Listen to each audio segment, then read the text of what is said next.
మీరు ఒప్పుకోకపోయినా థింగ్ ఏంటంటే కొన్ని అంటే స్పెసిఫిక్‌గా 'హలో గురు ప్రేమ కోసమే' సినిమాలో గాని, లేదంటే 'నేను లోకల్' సినిమాలో గాని కొంచెం ఈ హీరోయిన్‌ని ఇబ్బంది పెట్టే సీన్స్ అది కొంచెం ఎంత కమర్షియాలిటీ తీసుకున్నా కూడా ఎక్కడో ఒక చోట కాన్షియస్ డెసిషన్ అనేది ఉండిందా అది?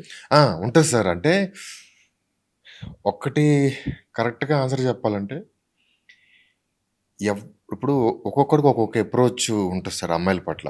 నేను స్టార్టింగ్‌లో కొంచెం హార్ష్‌గా వెళ్తా.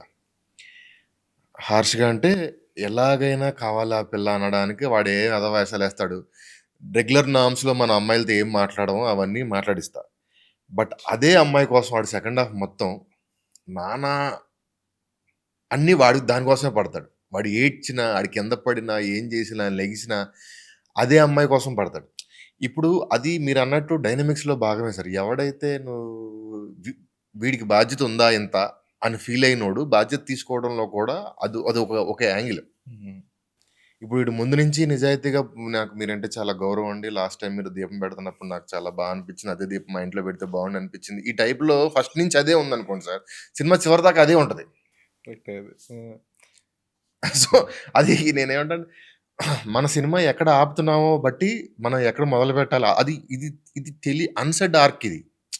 మనం స్పెసిఫిక్‌గా ఒక ఆర్క్ లాగా కాకపోయినా ఎవడైతే ఇప్పుడు సినిమా చూస్తాంలో అమ్మాయిని చూసి ఏంటే గీంటే అన్నవాడు నువ్వు అది ఆ పిల్ల హాస్పిటల్‌లో ఉంటే ఇటు రోడ్డు మీద పడి ఏడుస్తాడు. అక్కడికొస్తాడు. ఈ లవ్ వదిలేస్తాడు. ఏదన్నా చేస్తాను. ఎవడినన్నా పట్టుకుంటాను.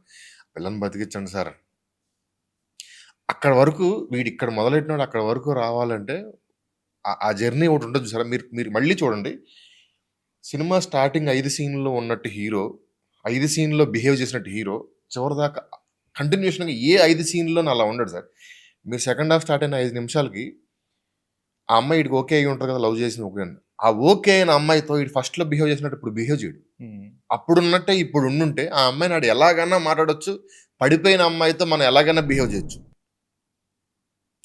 నాలాంటి గాలోడికి ఈ అమ్మాయి ఇలాంటి అమ్మాయి వచ్చిందన్న బాధ్యత మీరు వద్దన్నా అద కనిపించినా, కనిపించకపోయినా సినిమాలో అయితే డెఫినిట్‌గా పోర్ట్రే చేస్తాం. హ్మ్.